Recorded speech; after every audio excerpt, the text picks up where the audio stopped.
Good evening, everyone, and welcome to Empty Cloud Monastery. My name is Sāmaṇera Nipako, and today we will be going over the results of observing Uposatha, which is the Sakkasutta in Anguttara Nikaya 10.46. So, for those who may not know, tonight is an Uposatha day, and particularly it is a full moon Uposatha. And for those that don't know what Uposatha entails, that is one of the things that I will go over as we read through this sutta. And at the same time, you will learn the wonderful benefits associated with it. So I will start with paying homage to the Buddha, our original teacher, and the reason why we are all gathered here today. Namo tassa bhagavato arahato samma sambuddhassa. Namo tassa bhagavato arahato samma sambuddhassa. Namo tassa bhagavato arahato samma sambuddhassa. Buddhaṃ Dhammāṃ Saṅghāṃ Namasāmi. So, hello Dee or Diane rather. Hello Jayanki, hello Manal, hello Gregory, and hello to anybody who may be watching but hasn't greeted yet or will be watching this in the future. If you would like to read this sutta along with me, you can find a link to it in the description. Sakkasutta, with the Sakyans. Anguttara Nikaya 10.46. At one time, the Buddha was staying in the land of the Sakyans, near Kapilavatthu, in the Banyan Tree Monastery.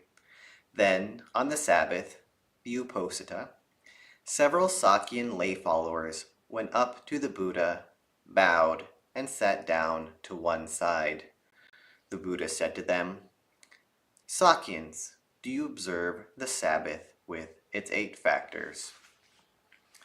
So here the Buddha doesn't list what the 8 factors are, and I don't think he mentions it later in the sutta either, but either way, many people have heard of the 5 precepts, and the Uposatha precepts are basically an extension of that and something that you will commonly observe if you are doing residency at a monastery.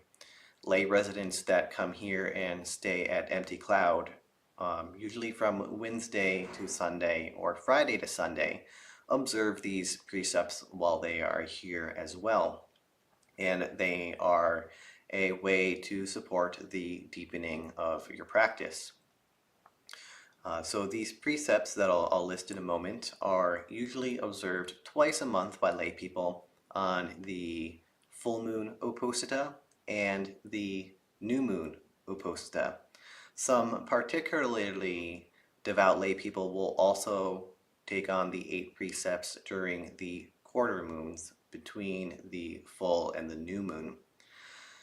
So what are these 8 precepts that the Buddha is going to speak about the benefits of to the Sakyan lay followers? First, Panatipata Veramani Sikkhapadang Samadhiyami.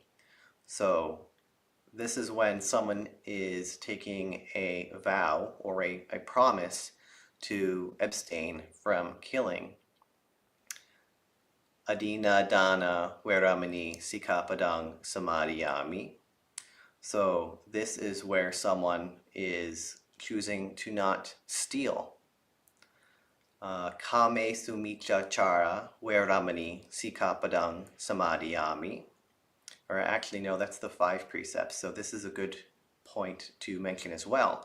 So in the 5 precepts, the Kame Sumichachara is when someone is abstaining from sexual misconduct. And what that means is basically respecting the boundaries of consent and respect within a relationship. So if you're in a committed relationship, you wouldn't cheat on your partner, you wouldn't break boundaries of physical or verbal consent. You would communicate with them, and you would be a good partner. Likewise, you wouldn't, if you were single, for example, you wouldn't intentionally have relations with somebody that you know is married or in another relationship. So when you follow the 8 precepts, this is turned into Abramacharya Veramani Sikapadang Samadhiyami. And you might pick up the word Brahma in there. So basically, when you are practicing celibacy, no sexual contact at all, you're practicing like the Brahmas, because they don't engage in such coarse forms of sensuality or any sensuality at all, actually, since they're outside of the sense realm. Then you have Musawada Veramani Sikapadang Samadhiyami. So committing to not lying. And the 5th one that you'll conclude with if you're just taking the 5 precepts on a normal day is Sura Merya Maja Pamadatana Veramani Sikapadang Samadhiyami. And this is abstaining from intoxicating drinks and drugs that cause heedlessness. So no alcohol and no drugs that are not prescribed by a doctor. And if you do use something that is prescribed like a doctor, from a doctor, such as an opioid, for example, you would only use it within the recommendation of the doctor. You wouldn't abuse it. And when you no longer need it, you would stop using it. Moving on to the 8 precepts, the next one is Vikala Bhojana Veramani Sikapadang Samadhiyami. So this one pertains specifically to the parameters that you see monastics eat in. So they only here at the monastery, and in many Theravada monasteries, if they're a Vinaya one, you'll see that they only eat between dawn and solar noon. So this time of year, that is roughly between 6:30 and 11:40. And this is a wonderful, wonderful practice. I recommend, even if you don't take the other ones, try this out sometime. Maybe you still have breakfast and you have lunch, but just don't have dinner. This one in particular is a precept that a lot of people struggle with when they take on the 8 because of how habituated we are to having 3 meals a day. And you'll really, really feel the pressure of sense restraint. But at least in my experience when I was doing this as a layperson, by the time I was done, I was so happy I did it. But I won't get too deep into that, at the moment at least. The next one we have is Nacha Gita Wadita Visukadasana Mala Ganda Vilepana Dharana Mandana Vibhusanatana Veramani Sikapadang Samadhiyami. So this is refraining from entertainment and beautification. More specifically on the entertainment side, it is from dancing, singing, and shows, if I'm remembering the Pali correctly. So it doesn't necessarily cover all forms of entertainment, but it is still good to be aware of why you are engaging in something, even if it doesn't necessarily fall within those parameters. And then the last one is Ucha Sayana Mahasayana Veramani Sikapadang Samadhiyami. And this is abstaining from laying on high and large beds. So what this means, or at least how I usually see it applied in a modern sense, is bedding that is not excessive. So the height doesn't necessarily matter, but at some places they will consider that as a factor. But when you go to bed, what do you need for your bedding? How many pillows or blankets do you realistically need? So right now it's pretty cold here, and it's going to become very, very cold next week. So if we were to keep the monastery at the same temperature it is now, some of the residents might need to use more blankets to stay warm. When they're walking around inside the monastery, they might need to put on some more layers to also stay warm. So there's nothing wrong with that. It's being realistic about what they need based on the current conditions.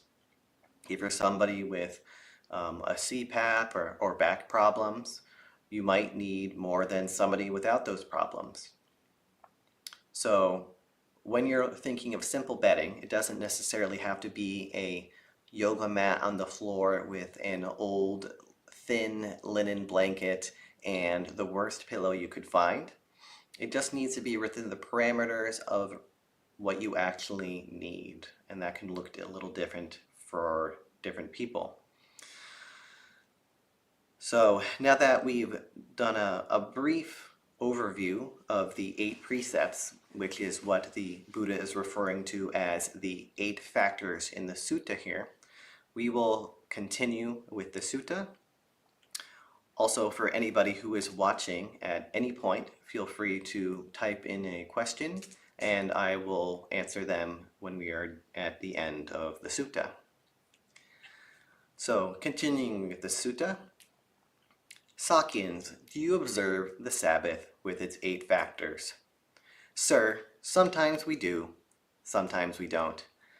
That's your loss, Sakyans. It's your misfortune. In this life, with its fear of sorrow and death, you sometimes keep the Sabbath and sometimes you don't. What do you think, Sakyans?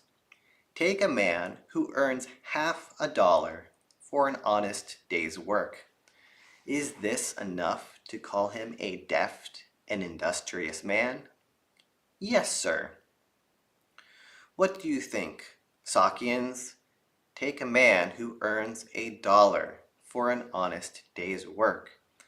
Is this enough to call him a deft and industrious man? Yes, sir. What do you think, Sakyans?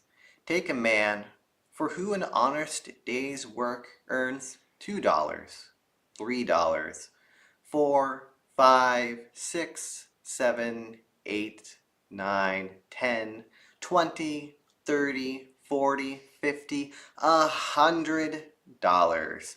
Is this enough to call him a deft and industrious man?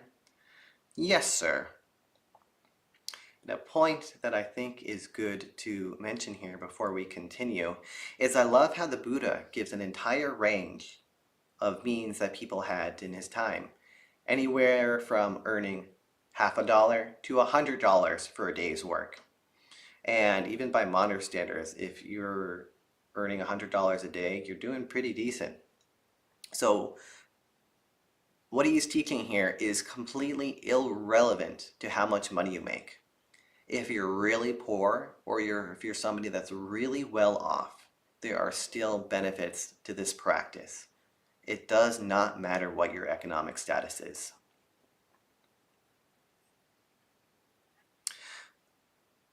What do you think, Sakyans? Suppose that a man earned $100 or $1,000 every day and saved it up. If he lived for 100 years, would he not accumulate a large mass of wealth? Yes, sir. What do you think, Sakyans? Would that man, on account of that wealth, experience happiness for a single day or night, or even half a day or night? And I want to emphasize here that he says experience perfect happiness. Of course, there is a wage that is enough to make you feel comfortable, and so that when you come home from work, you don't necessarily have to be worrying about going table to mouth, so living paycheck to paycheck. There is a degree of comfort in that, but it only goes up to a certain point. So someone that doesn't have to worry about how they're going to pay their bills paycheck to paycheck, even them, Would they have a day where they are perfectly happy? No downs, no worries, no negative emotions or bodily feelings. Would that monetary wealth protect them? Would that make them happy? And of course, the answer is no. I'm sure you can think of some very, very rich people that are in the current media that are not very happy. Even though they get everything they want or feel like they need, they're still not happy. And this is a good lead-in to what the precepts provide. Because of the safety that the Dhamma provides, the precepts provide a happiness that physical wealth can't.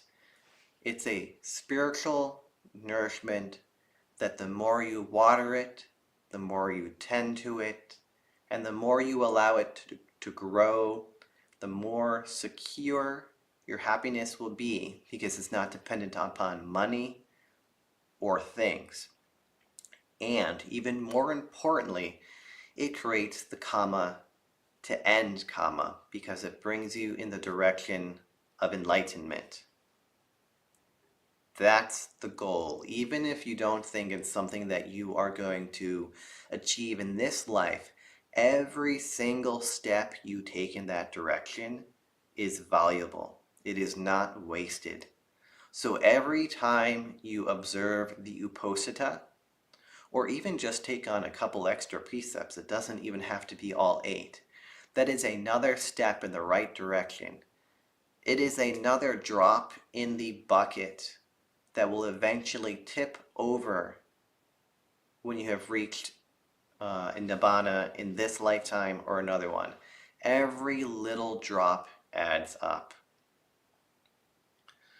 So continuing with the sutta.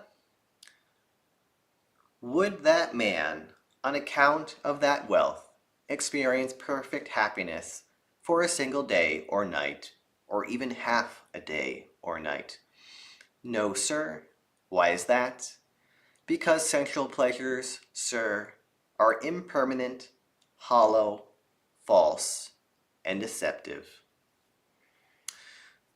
So I had already started to touch on this a little bit. And whenever this gets brought up, especially if I'm speaking to lay people, I encourage them to explore this, because it's not something that's readily apparent. If it was super obvious that sensual pleasures were or are impermanent, hollow, false, and deceptive, I think everybody would want to become a monk. But most people don't, and most people never will. So why does the Buddha say this? For impermanence, a very, very common example that you'll hear about is food, for example. You could have the most delicious, nourishing food made with the most love and care by your grandma or your mom or your dad or whoever, and it'll only last a couple of minutes. I remembered when I would be at Thanksgiving with my family, it would take like maybe 20, 30 minutes to eat after 7 or 8 hours of putting effort into that really big feast. And my dad would always say, all that effort for 30 minutes of gratification. And he's not even a Buddhist. And it's so true. How much time do you spend a day cooking? Or if you're not the one cooking, how much time does somebody in your life spend time cooking for breakfast, lunch, and dinner? It was such a time sink for me. When I was a layperson, and even before I went on the Uposatha days 24/7, it was like, wow, this opens so much time for me when I only take in nourishment in the morning. This is great. So you can also reflect on the drawbacks. Another example for impermanence, actually before I move on to that as well, there is a fun story that I'm going to be paraphrasing a little bit that I've heard Ajahn Jeff share in his videos before and in some of his articles. So when he was a young monk in Thailand, there was this salesperson that would come by every day saying, "Today's dumplings are better than yesterday's dumplings," every day. And at one point, John asked, how good could these dumplings possibly be if they're getting better every day? And I don't remember which Ajahn he was with at the time, but he said something along the lines of that this salesperson is very wise because yesterday's dumplings are either in your toilet or they're in a digested form in your intestines. So if you were presented with that, you probably wouldn't want to eat it, which is his point. So today's dumplings, tasty, soft, warm, and delicious. Yesterday's dumplings, digested and gross. So you can also reflect on that in terms of the impermanence, hollowness, and deceptiveness of food. And you eat every day, so food is such an amazing opportunity to reflect on this. But it also needs to be done in a healthy way. If you're somebody that has food issues, then you can focus on these aspects of sensual pleasures from different angles. So other ideas for that, you could think of your favorite TV show. I hear well, maybe not all the time, but quite frequently a show will be very popular on Netflix, and then they decide not to make another season, so it's just stuck on some cliffhanger and you never know what happens. Or I know when I was still a layperson, there was a really popular series where the first couple seasons were really, really great, and then the last one was awful. So even if something is really good now, it doesn't mean the writers will continue to be good later. It can end in a completely disappointing way. This beautiful sunset that you're looking at, or sunrise or scenery, it's not going to last either. That picturesque moment that you have lasts maybe a minute. And if you come back tomorrow, you can't guarantee it's going to be the same thing. And while you won't live this long, if you come back in a couple thousand years or longer, the scenery is going to be completely different. So even that is impermanent, and you can't hold on to it.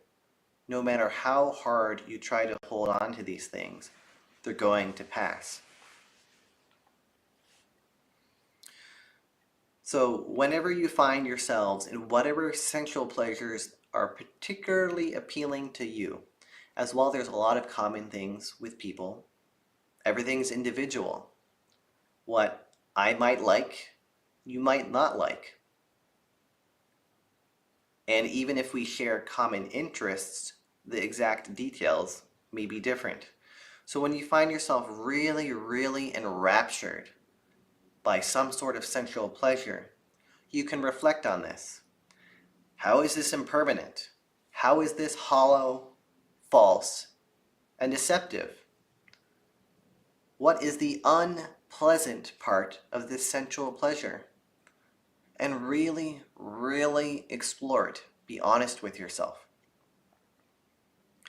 And if this feels a little too strong or like something that you're not willing to really go gung-ho about, you can at least dip your toes into it. You can remember this is impermanent, hollow, false, and deceptive.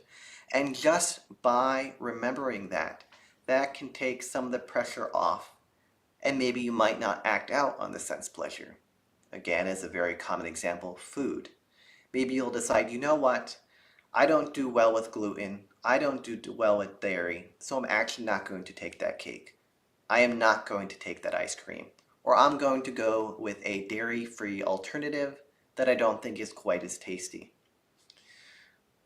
So just shifting your choices. And while this might not sound like a big deal, the more you do this, the deeper that your reflection on these aspects of sense pleasure will go. And at some point, you'll feel comfortable to do more than just dip your toes in.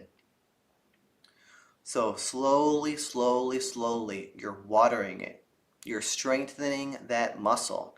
And at the same time, in that example of abstaining from the cake or from the dairy ice cream, you're also strengthening your sense restraint.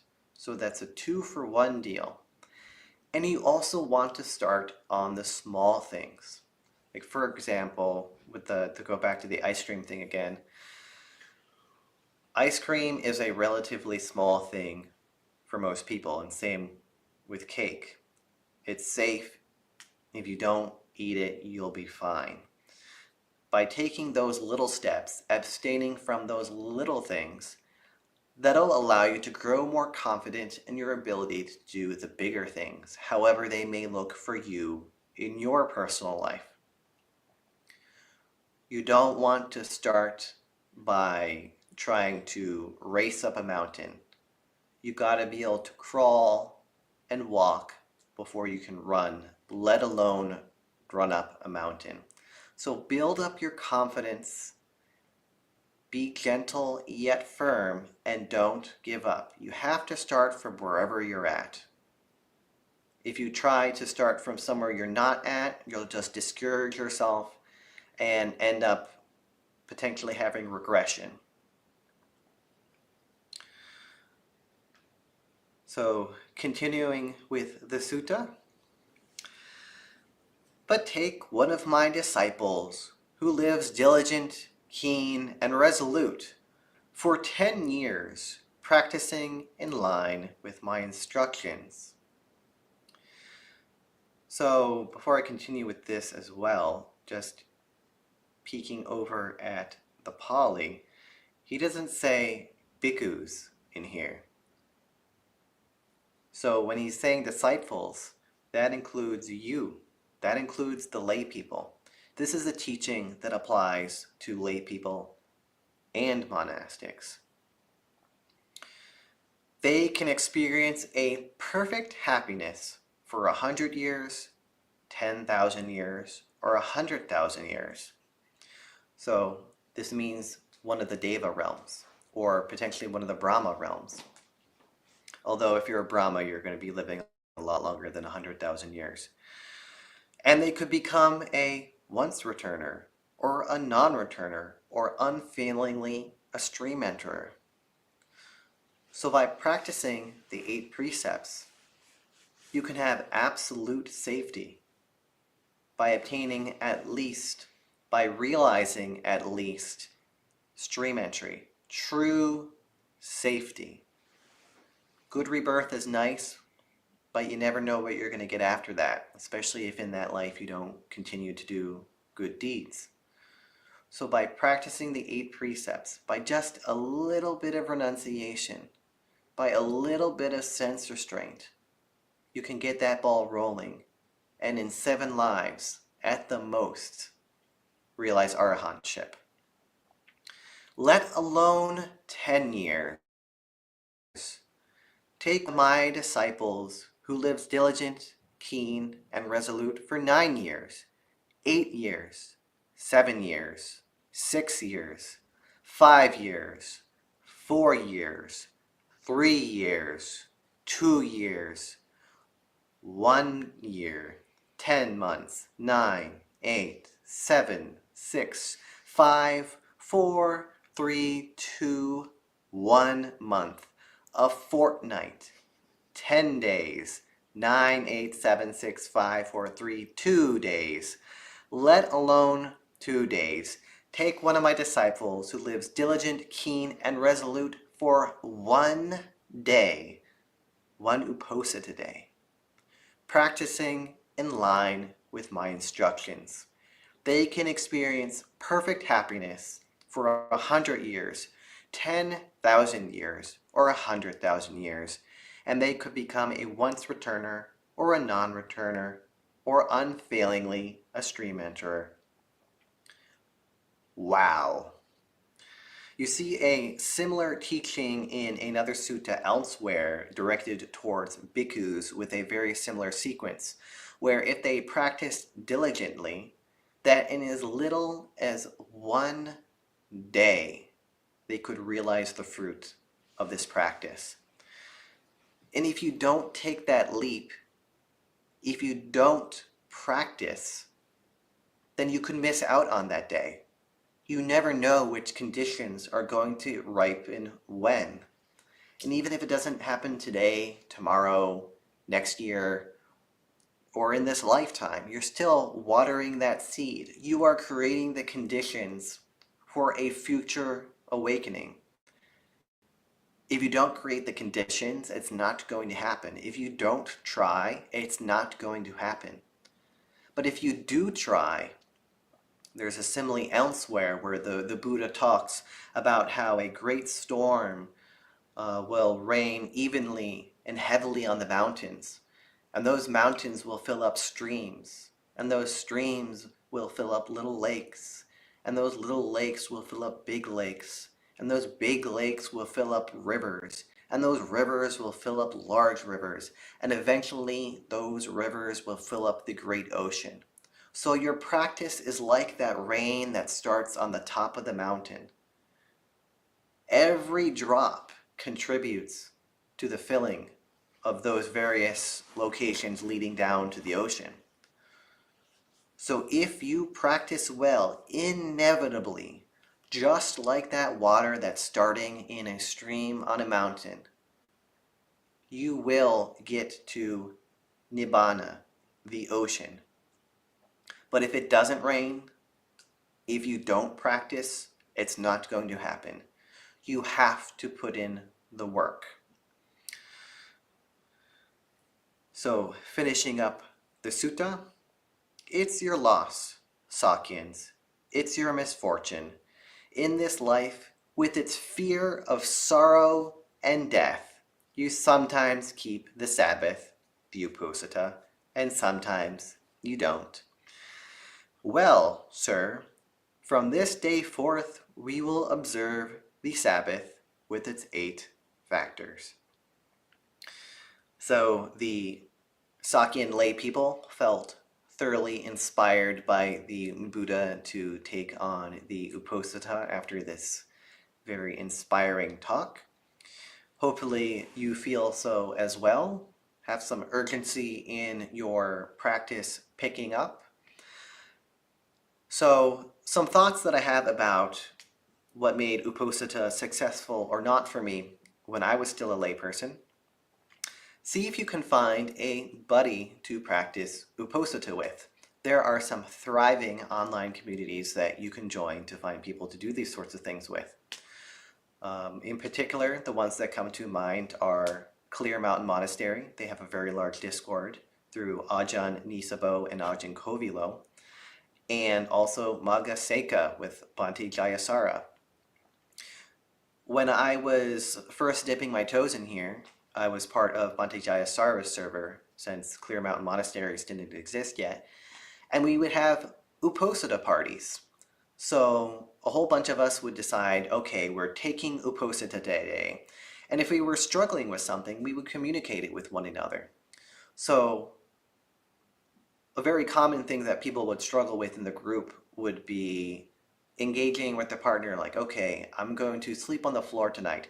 How can I communicate this in a way that my partner won't be upset with me? Or I'm really struggling with not having dinner. How have you worked with this in the past? What worked for you? And then people would share. This is how I worked with my partner so that this wouldn't cause friction. Or this is how I abstain from food in the evening. And just making it more accessible, and you don't feel like you're alone that way. You have a community. And if you do break the precepts, you can go to those same Kalyanamitas and explain what happened. And they could be like, oh yeah, I've had that happen too. And this is how I worked with it the following Uposatha after that. Or when I watch my mind, this is the reasoning behind why I broke the precept. Another thing as well is some people, due to circumstances, just can't take all 8. Perhaps you have a physical condition where you can't abstain from food in the evening. That's also okay. When you're doing something like that, you can be like, okay, I'll take on the other precepts. I can't take this one, but I'll do the others. So you don't have to take an all or nothing approach. You can still intensify your practice without taking all 8. Another common hiccup is, like, today is a weekday. Sometimes weekdays were particularly difficult for people to take the Uposatha due to work or family commitments. Like, I can think of one person who is a nurse and they can't be like, sorry, it's almost noon, I have to go leave and have lunch, if they're taking care of a patient. So they give themselves some flexibility. So they still don't eat in the evening, but they just have lunch whenever the opportunity arises for them based off their work schedule. So it's not following the precept to the letter, but it's following it in the spirit so that they're still getting the benefit of that practice. Lastly, be creative with yourself and make it fun. If it feels like a slog, like, I have to give up my favorite things and I can't have fun today and I have nobody to practice this with and all my coworkers and all my friends and family think I'm a weirdo. I don't like that. Of course you're not going to want to do it. Instead, you could be like, yes, my friends think I'm a weirdo, so this means I can, by example, show them the benefits of this practice, because if I keep it up, they're going to ask me questions at some point. And if you're like, yeah, it completely sucks, I have no idea why they do this, or why I do this, they're not going to be compelled to do this sort of thing either. But if you can explain how it brings joy to you, how it deepens your practice, perhaps your body feels lighter because you're not eating in the evening. Perhaps your mind feels clear for similar reasons, so you have less blood going to your digestive system. Perhaps you find out sleeping on the floor is good for your back. Maybe you find out that by not engaging in entertainment in particular, again, you have a clearer mind. You won't have the TV show or the music or whatever it is going on constantly during your meditation.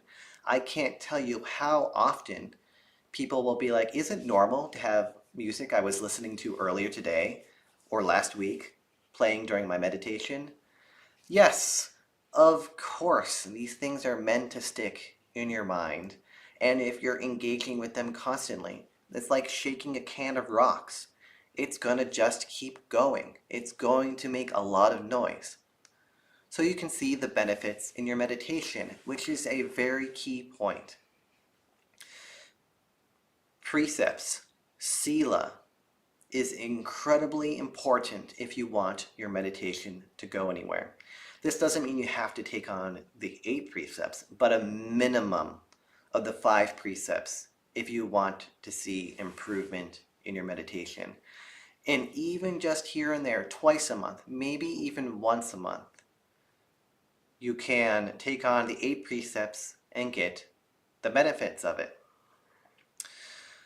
So, rejoice. This is such an incredible opportunity.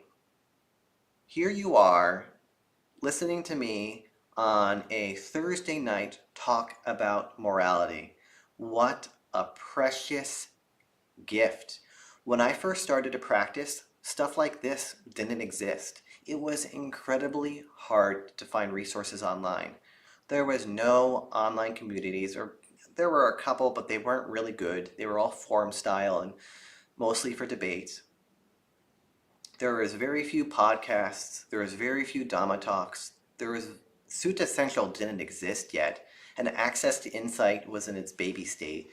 And then when Sutta Central did exist, it was awful to navigate in the old days. So here you are with some very polished resources, with so many bhikkhus and bhikkhunis, so many lay communities that you can use to enrich your practice. What a precious opportunity to not waste. Use it well. Be creative. Be joyful.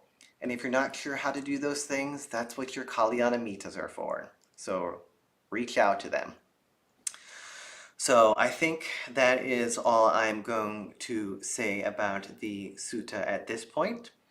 I'll respect the sutta with 3 sadhus and then see if there's any questions. Sadhu, sadhu, sadhu. So, hello to Elaine, Ryan, Ma, and I see one question from Diane. Venerable, a question. Online, there are some contradictory allowables regarding abstaining from food in the evening. Example, is milk allowable? So, allowables are a very tricky subject. Pretty much every single monastery that you go to is going to have slightly different guidelines. So, when you look onto this from how the Vinaya rules are followed on the monastic side, it's usually recommended that you just follow whatever the monastery follows. And if it's something that you don't want to take, then you just don't take them in the evening. So for example, if I was at a monastery and you could eat in the evening, because you do see that sometimes, I just wouldn't. The other monks are doing their own practice, and it's not my business.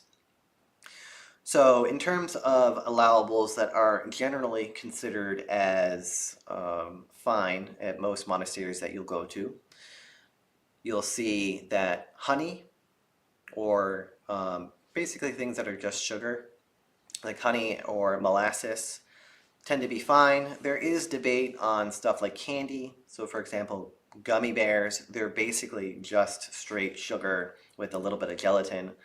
Some monasteries will think those are fine because it's just sugar, and others will say no because candy isn't really medicinal, unless perhaps you have diabetes or something where you need sugar quickly in certain instances. But at many, many monasteries, you will see candy. Ghee or butter. So these are sources of healthy fats that are slow digesting. So between the sugar and the fat, if you were to mix them together, for example, that could help keep you going in the evening. And I think oil is also on that list. So I know some bhikkhus that'll just drink olive oil or almond oil because it's high in calories and it helps keep them going, and it's usually like shot sized or less, so very small amount. So those 5 you'll generally see, and I do think I'm forgetting one. But then once you get into more specifics on allowables, this is where you will see a lot of difference from monastery to monastery. Some will allow cheese and some won't. That's a big one, for example. The herbs that are considered medicinal will vary from monastery to monastery. So a good way to test this would be to visit a monastery of whatever tradition you follow, see how they do it, and then you can bring that home with you. So for example here, we often will have dark chocolate, so no dairy, no nuts, no seeds or fruit in the chocolate. So usually this will mean like 70% or higher. A debated point on chocolate is if it is the last ingredient or close to a last ingredient. They're so like milk. If it's that low on the list, there's many bhikkhus that are like, that's totally allowable. It's inconsequential. Then you'll see other bhikkhus or bhikkhunis that say, no, it's on the ingredient list, so it's not allowable. So that's a judgment call you can make yourself. We'll also have kombucha, fruit juices, coconut water, ghee, cocoa powder, seaweed, and some monasteries you'll also see gelatin, which we've started to have here, but not until recently. So, oh, and soy milk, that is another one that you'll see here quite frequently because it's a bean broth. And if you're sick at monasteries, you might also see bone broth.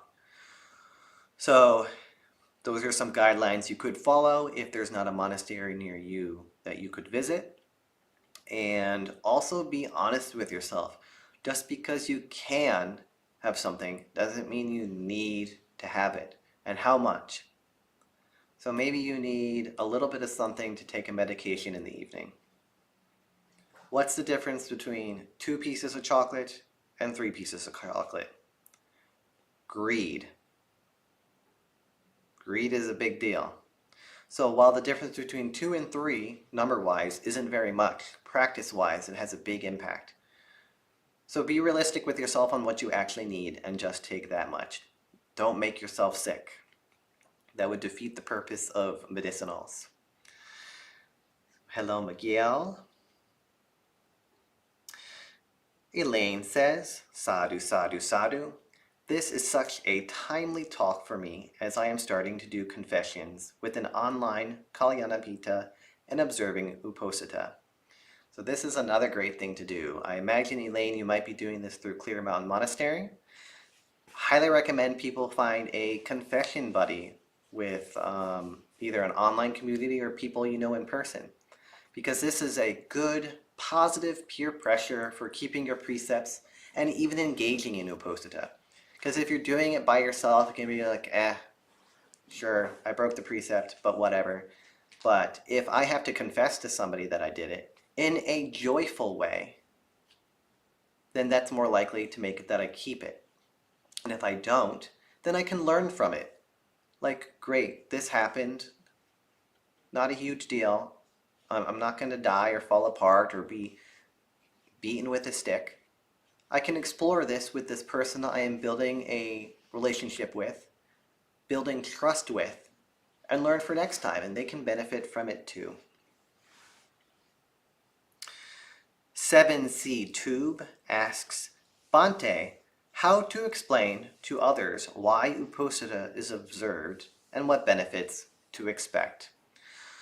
So I feel like I already answered this question with the talk in general, but in brief, it's going to depend upon your audience. So if you're talking to somebody that's not a Buddhist, this is where it would diverge from the talk. So when I still had my job, I was the weirdo at work that would only either have breakfast or lunch or only lunch. And once I was on the 8 precepts much more regularly, they did have questions for me. So what I would tell to them is I would explain that it's a practice that helps out my meditation, and it's something that the Buddha encourages because it helps lead towards the final goal of Nibbana. And then I would very, very briefly explain Nibbana as freedom from greed, hatred, and delusion, and that the point of this practice is to support us in doing good deeds and not doing bad deeds, or as a way of taming the mind. And then I would explain the benefits that I personally saw. So me in particular, I am very prone to aversion. So I would get angry less often. When I was angry, it would be much less strong. Even before I started to practice in the Theravada tradition, my practice benefited me enough that when I was angry, I wasn't putting my foot in my mouth as often. So I was getting myself in trouble less. That meant my relationships were better. I was taking things less personally. My meditation was getting better. People around me saw that I was getting happier. So for the benefits, quite a few examples that you could explain to other Buddhists I gave earlier in the talk, but look at your own life as well. Why are you practicing? What benefits do you get out of it? And share that with them. Because it doesn't matter what benefits I say, it's much more compelling if you share the benefits that you get and what you think might be helpful for them to hear. So maybe you know a coworker or family member deals a lot with anger. So you could reflect that portion of it. Or maybe they deal with greed. So you could reflect that portion of it.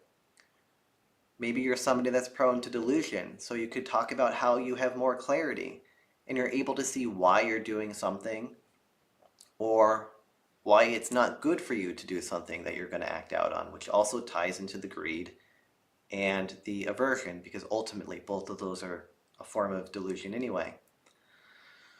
So think about what's appropriate, because how you talk to somebody that's not a Buddhist is going to be very different than how you talk to somebody that is a Buddhist.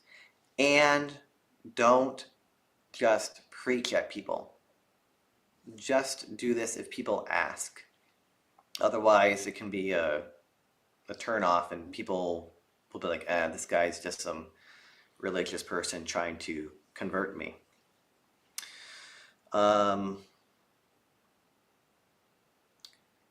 And what to expect? In the beginning, it'll probably be difficult, but it's worth it. And if it's not difficult, then great. Continue to practice it anyway. That means that your sila and your sense restraint and your practice might already be strong. Ryan asks, Dear Venerable, how often per week or for how long were you on Uposatha before ordaining? Maybe you mentioned it. I didn't join till later. So this was gradual. I had wanted to become a monk for about 15 years before I actually was able to ordain. And when I first started, I was actually in the Zen tradition. So it wasn't until I met Bhante Jayasara and his community that I started to do Uposatha days, which was around like 7 or 8 years into my practice. In the beginning, I would just do it sporadically. So maybe once a month. I was very attached to music in particular, so that was very hard for me to give up. But I saw all these other people in the server having a great time and an awful time observing Uposatha. So that positive peer pressure encouraged me to slowly start doing it more. Then once conditions started to become more favorable, and I thought, okay, in a couple years, I'll probably be able to become a monk. My debt is pretty low and my dog is getting old. And especially once my debt was paid off, I was going hard at that point. So I started just doing it twice a month, every single month. And then once I felt like that was comfortable, I started to do it 4 times a month. And my other purpose for this was also to train my family, because I come from an Irish-Italian family, so food is really, really important. So this way I was still able to have dinner with them and explain to them how this was beneficial and why I'm doing it so often. And that way it also just wasn't like a sudden surprise to them. They could see it gradually, and that I was okay. I wasn't starving to death because I wasn't having dinner. So it was not just training me, but also my family around me. And since I wanted to become a monk, I also explained that angle of what it's like in a monastery. And then I built up from 1 day to 2 days, and then I think I skipped over 3 and a 4, and I hopped right to 5 or 6. And the reason I didn't immediately go to 7, which is a little funny to say on the air, but I had a long-term Dungeons and Dragons campaign with my friends. So I told them I will observe the other 7, and I won't have, well, how was it? I will observe the other 7, but within the precept about entertainment and beautification, I'll partake in entertainment. But if my dog dies before this campaign is over, I'm leaving. So I set that boundary where I was basically on the 8 precepts all the time, except once a week I would play Dungeons and Dragons with my friends. And that went on for maybe 2 years, 1.5 years, something like that. And then when we finished the campaign, maybe a month or 2 later, I took on the 8 precepts every single day. And that lasted about 1 year before I became an Anagarika. And it was great. And at that point, since I had already built up the muscle so much, it was easy peasy. And it made moving into the monastery a seamless experience for me. Basically, the only thing that changed was my clothes, and eventually my name. So at first, just a little bit, and eventually every day. Okay, there's quite a few questions. So Ma asks, when I take the precept in the morning and I am hungry in the evening, what should I do to be distracted? Thank you, Bhante. So one thing to consider is, what are you eating in the morning and Are you having just one meal or two meals? Regardless of if you're having one or two, make sure whatever you're eating is nutritious. So if you're eating a lot of white carbs, for example, of course you're going to be hungry later in the evening.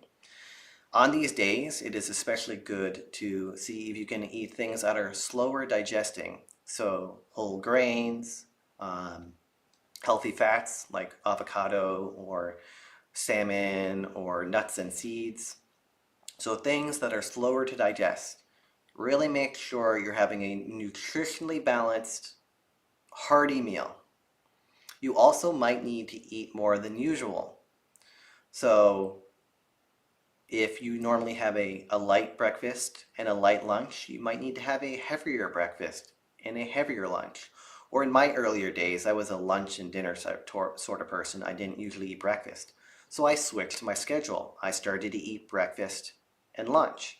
And that was really hard in the beginning, honestly. But it made it easier when I was hungry in the evening to tell myself, it's okay. I ate well. I got enough calories. My body is just used to eating now. I'll be fine. So what to do to be distracted? I wouldn't necessarily distract yourself, but I would spend your time doing productive things. So one thing you could do is if you have that support network, you could reach out to your support network and say, hey, I'm struggling with this in this specific way. How have you dealt with this in the past? And then, of course, an answer that you're probably going to expect is you could do things like meditation and study. Another thing that might make it easier that I actually meant to mention earlier is if you can't take it on a weekday, decide that a Saturday or a Sunday is your Uposatha day. It doesn't have to be on the Uposatha day. Picking one day a week to do it on where you are most likely to succeed. And this way you also will have more control over your schedule. Since you wouldn't have worked for 8 to 12 hours that day, you can have more energy to practice. So if you know around, I don't know, maybe 5 p.m. is when you have dinner, that you're going to have a hard time, sit down and meditate. If you think that you're going to have a hard time focusing on your meditation, listen to a guided meditation. If you normally sit for half an hour, see if you can extend it a little bit, even if it's just 5 minutes. Sit for 35 minutes.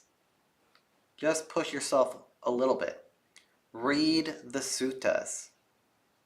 And if you have a short attention span, so the Majjhima Nikaya or the Dika Nikaya is just too much, open up the Anguttara Nikaya or the Samyutta Nikaya. In the beginning of the Anguttara Nikaya, every single sutta is one line. You can do it. You can read a whole bunch of one-liners. And this will also help strengthen that muscle of reading the suttas. So that's another one. Maybe have a meditation party. Have a sutta study party. Listen to Dhamma talks. There are so many talks online about the suttas. So you could crack one of them open and you could read the sutta as they're discussing it. There is a lot of suttas like that on here. And I actually, because I know some people are averse to reading the suttas but are happy to listen to them, on my channel, I have been slowly reading through the suttas. So if you prefer to listen to the suttas rather than to read them, that's also an option. And if you go on Reading Faithfully's website, they also have a series of other resources where you can listen to the suttas. Some of them chanted in Pali and some of them read in English. So work with your brain. If you're averse to reading, see if listening could work. Do walking meditation. Do standing meditation. Do some chanting. Find ways to fill up that gap of time with productive practice. And if you find that you've been practicing really hard all day, you could also go to bed earlier. You don't necessarily need to be up late. That way, when you wake up the next morning, you will feel like you were fulfilled because you spent your day well, practicing the Dhamma, and you got a good night's rest. Which, practicing well, especially metta in particular, sleeping well is one of the benefits.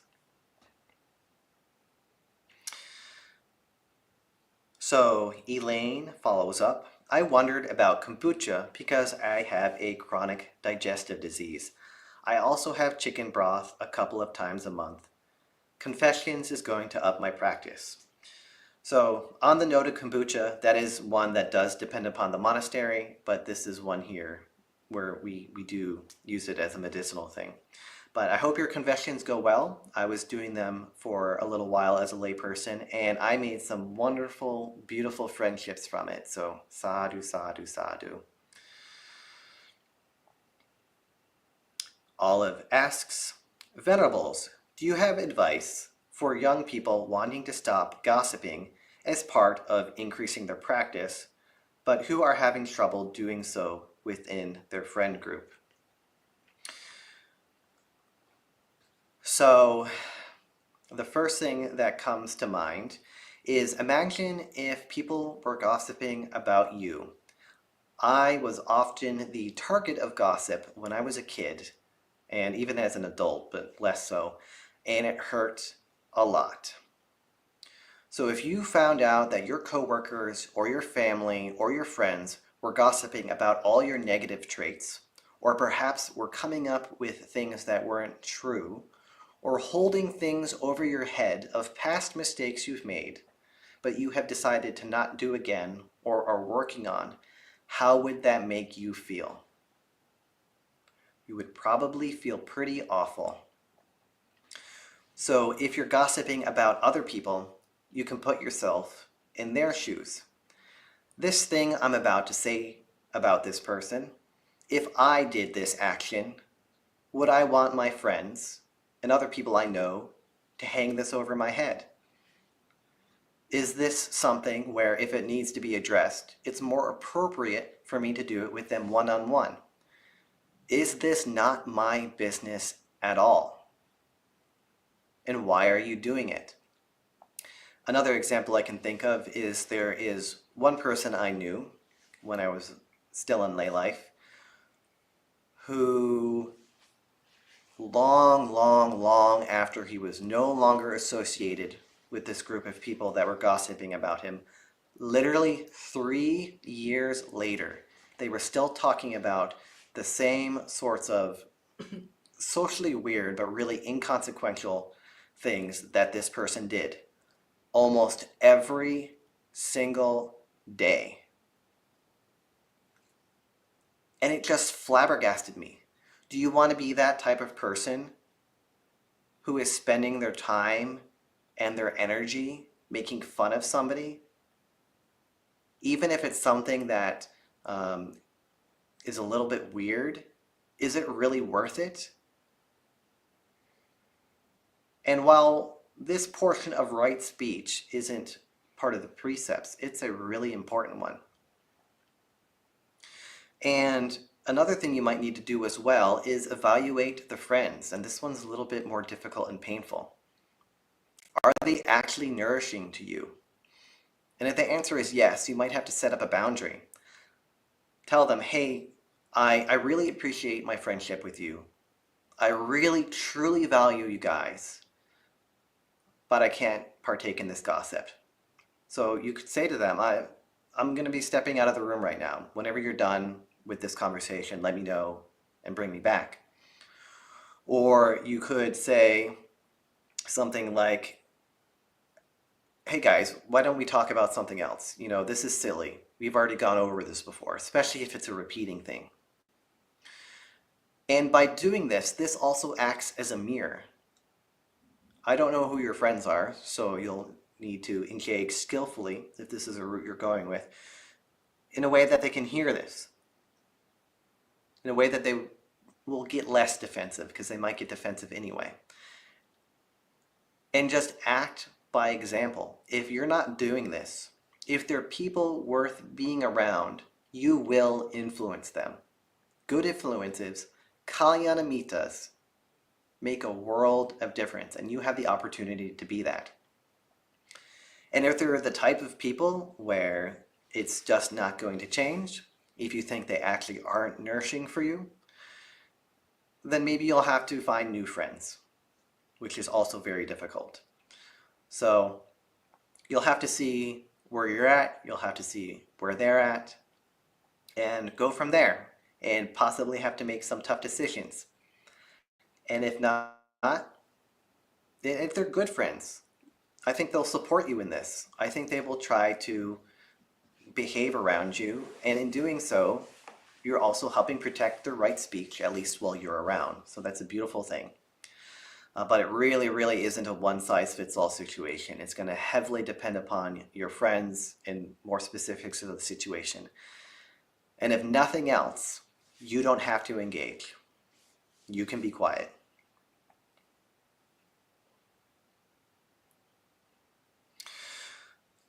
So Elaine says, Bhante, what is the significance of having Uposatha days often on full moon days? So if I remember correctly, it's because even before the Buddha's day, the 7th, or no, you remember the days? 14th and 28th, there we go. The 14th is definitely one of them. But first and whatever the days were, there was a set of days that the religious renunciates of the period would use as a holy day, the 8th, the 14th, and the 15th, as 7C Tube says. But these days were considered days to increase your practice. So Buddhism adopted that and used these as days for Buddhist practitioners to increase their practice. And on a practical note, the moon is in the sky. So if the moon isn't there, that is a visual reminder. Today is a day to deepen my practice.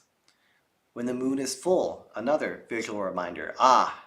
Today is a day to deepen my practice. The quarter moons, same things you can see visually. Today is a day to deepen my practice. And it also provides structure. So if you don't have structure, it's harder to practice these things. And it is relatively frequent, but not so infrequent that it could be an inconvenience. Nowadays, people would consider once a week an inconvenience, but twice a month, 2 days, that's not bad. And by having that structure for both the monastics, as they have Uposatha duties as well, and the lay practitioners, that also encourages people who might not be so willing to do the practice to practice. This is why I mentioned community. So just off the top of my head, that is some benefits of it, and I think related to the significance as to why the Buddha adopted it. Plus, if this is something that people are already familiar with from other traditions, when they became a Buddhist, it was easy to adopt in a Buddhist way because they were already familiar with how it worked. And related to this, 7c says, monks, you should assemble on the 14th, the 15th, and the 8th day of the half month. So thank you for that quote, 7c. And that's the last question I see online. So I think I will conclude the talk at this point. Thank you everybody who attended the talk tonight. Sadhu for your practice on the Uposatha and wanting to learn more about the results of observing the Uposatha. I hope that this encourages you to practice the Uposatha more and thoroughly. I hope that the examples of how I practice it from my lay life are beneficial. And if you need any assistance finding some of the resources that I mentioned, such as Clear Mountain Monastery or Magga, if you email the monastery, I will get those resources for you. Community is really so important and makes such a big difference for Uposatha. I cannot overstate that.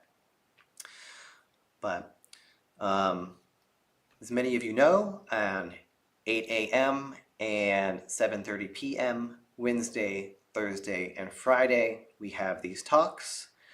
We also have in-person opportunities at 5 o'clock, Wednesday through Saturday, 5 o'clock p.m. And on Saturday, we have a program from 6 to 7:30 in person. And on Sunday, we have all-day activities. So starting at 8 a.m., people can come and volunteer at the monastery. At 11 a.m., we have our meal offering. We recommend coming a little bit earlier than that if you would like to offer food. And then we have our program from 1 o'clock to 4 o'clock p.m. We also have residential opportunities, so guests can stay from Wednesday to Sunday or Friday to Sunday. This will be going on until the end of the month, as in January and February we will be entering winter retreat, but beginning the first weekend of March we will be having residency opportunities again, and applications are open for then. So if you are interested in deepening your practice of the 8 precepts, what better way than coming to Empty Cloud for 3 to 5 days? We would love to have you here and practice here with you. And we have such a rich, wonderful lay community, both online and in person. So it could be another way to build up that support network for your practice. Suki Hotu, may you all be well and practice well. May you stay warm if you are in somewhere that's about to be affected by the polar vortex. And until next time, it's always a pleasure being here with all of you.